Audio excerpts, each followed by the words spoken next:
Tapi setelah 1 gol itu ya balik lagi guys.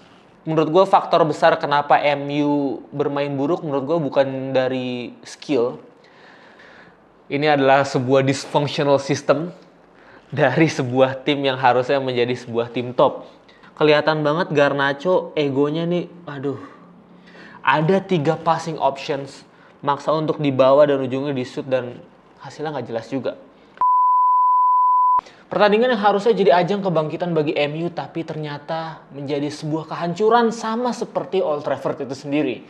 Yes guys, mari kali ini kita akan ngomongin soal analisa pertandingan MU lawan Arsenal kemarin yang berujung kalah 1-0.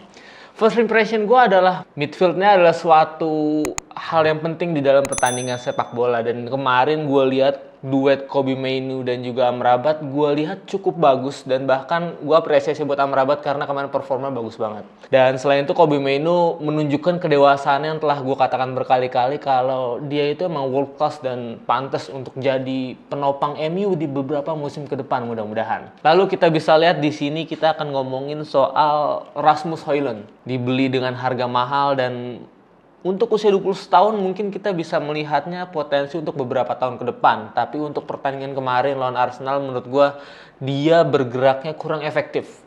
Kita bisa lihat di sini di kesempatan pertama umpan dari Casemiro harusnya nih Rasmus Højlund bisa langsung bawa langsung ke depan. Menunjukkan naluri sebagai striker yang membawa bola ke dalam kotak penalti dulu supaya lebih besar kesempatan untuk mencetak gol. Tapi nyatanya ya gak dibawa ke depan dan mencoba untuk mungkin berspekulasi ya untuk nge-shoot dan hasilnya malah nyangsang dan dia kepleset.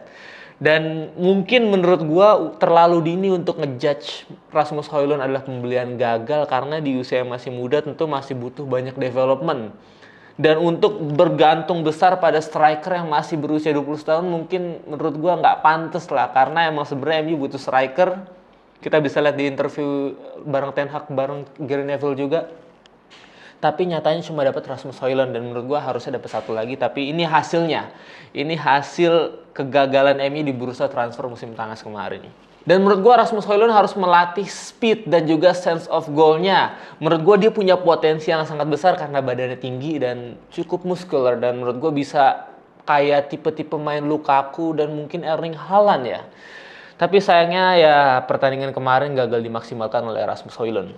Kali ini mari kita ngomongin Amad Diallo. Jujur ketika gue lihat dia main gue seneng banget karena dia tipikal permainan Amad Diallo itu tipikal playmaker yang justru dibutuhin banget karena Bruno juga nggak ada dan hasilnya menurut gue bagus. Dia berhasil bermain dengan sangat efektif dibandingkan pemain-pemain MU lainnya selain Kobbie Mainoo dan juga Amrabat. Menurut gue dia salah satu yang bersinar. Tapi sayangnya ya balik lagi karena dia jarang bermain. Ada beberapa decision yang menurut gue kurang efektif. Salah satunya di sini ketika dia punya ada 3 pilihan. Bisa melakukan shooting dengan kaki kiri atau melakukan umpan langsung ke dalam kotak penalti. Lalu dia justru maksa untuk masuk sementara ada Aaron Wan-Bissaka yang minta untuk umpan ke dalam untuk Aaron Wan-Bissaka langsung cut in. Tapi dia nggak dilakukan sama sekali sama Amad Diallo. Justru ya kecewa banget gue. Tapi overall all good performance dari Amad Diallo. Tapi ada beberapa lagi menurut gua yang dia seharusnya bisa membuat suatu peluang bisa menjadi gol. Di kejadian yang bisa harusnya menjadi sebuah penalti, dia nggak melakukan passing tapi justru memaksa untuk dribble masuk dan ujung-ujungnya yang nggak jelas. Itu bisa gua mengerti karena mungkin kurangnya game time yang diberikan oleh Ten Hag dan ya giliran pertandingan besar kayak gini hasilnya nggak maksimal bagi Amad Diallo. Tapi ya all good performance, mudah-mudahan musim depan dipertahankan dan semoga dia nggak ngambek minta dijual. Lalu selanjutnya kita ngomongin soal starboy kita Garnacho. Gue harus apresiasi dia di musim ini karena at some point dia berhasil nge-carry MU. Tapi sayangnya di pertandingan kemarin gue sangat-sangat kecewa dengan Garnacho karena dia nggak efektif banget men. Membuang banyak peluang. Ada beberapa hal yang menurut gue decision makingnya sampah banget. Mungkin dia berpikir dia adalah prime Ronaldo ya. Tapi nyatanya nggak bisa ditunjukkan di pertandingan kemarin. Ada beberapa poin contohnya seperti di mana Garnacho harus passing ke Kobbie Mainoo tapi ujungnya nggak dibawa, shooting dan hasilnya nggak jelas juga. Dan tapi gue mengerti juga kenapa Garnacho melakukan itu, karena dia naluri winger yang biasa cut inside langsung mencetak gol, tapi nyatanya ya gagal dimaksimalkan sama sekali. Dan sorry banget, menurut gue Garnacho di pertandingan kemarin gue bisa kasih rating ya 6 lah ya, karena beberapa kali gagal mencetak gol dan beberapa kali egonya itu bisa merugikan MU itu sendiri. Mari kita ngomongin poin golnya. Ini menurut gue golnya gol bisa gue bilang ya, karena Casemiro. Gue respect banget sama Casemiro, legend, UCL winner, dengan gaji yang besar dan pengalaman yang banyak, tapi dia melakukan kesalahan seperti ini yang harusnya dia bisa narik offside.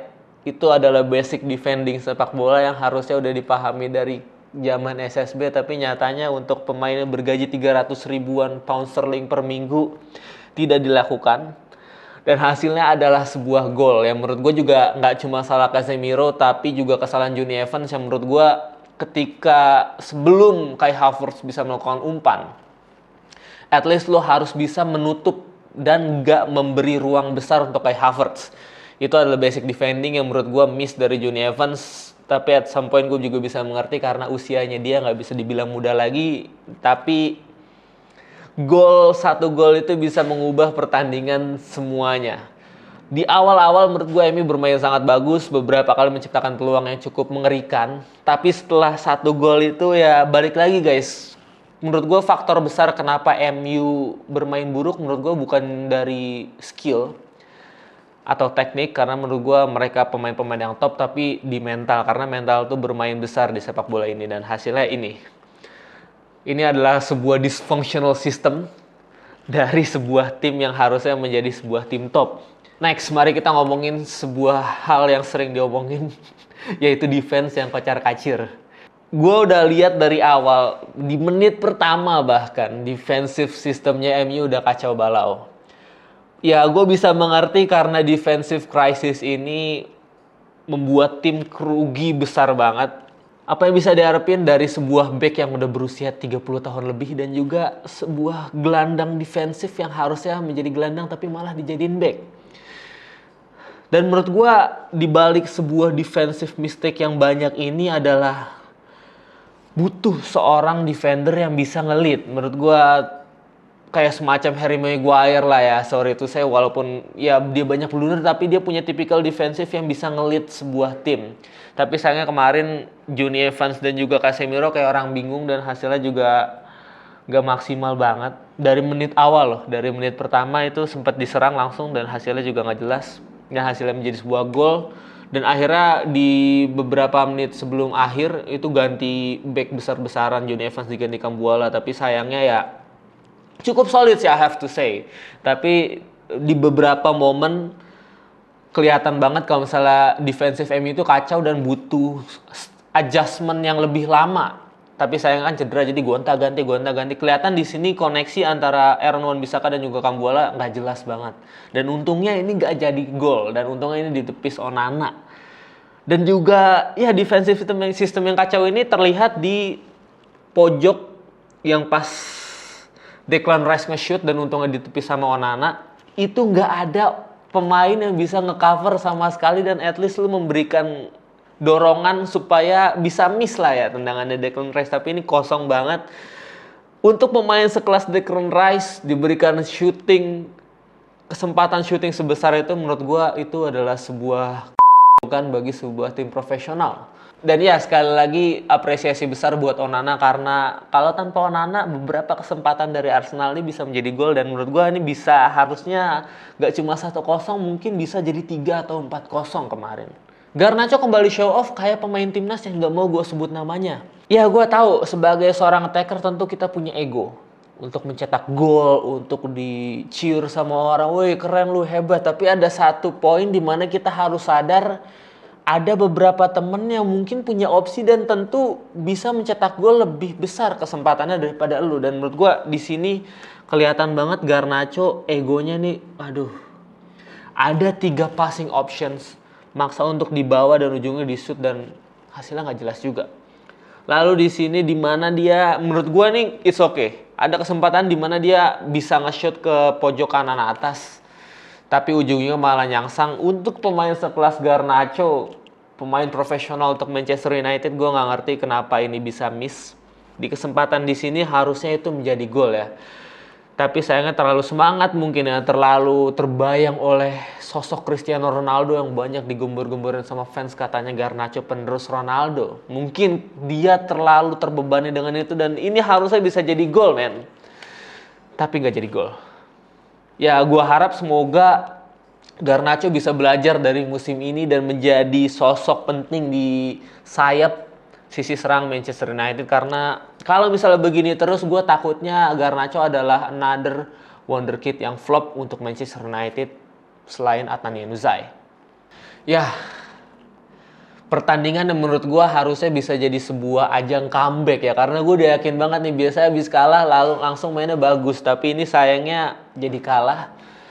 Silahkan share aja langsung opini kalian, haruskah Ten Hag stay atau enggak di kolom komentar dengan permainan kemarin, dan haruskah Old Trafford direnovasi atau dibubarin aja langsung dibikin stadion baru, karena kemarin kita bisa lihat stadionnya ada air terjunnya. Silahkan share juga opini kalian soal itu dan jangan lupa buat like video ini jika kalian suka, dan share juga opini kalian tentang game kemarin, dan jangan lupa buat subscribe di YouTube channel The United Wave dan bantu supaya kita bisa sampai ribuan subscriber. Thank you for watching. Gue Zikri, I'm out.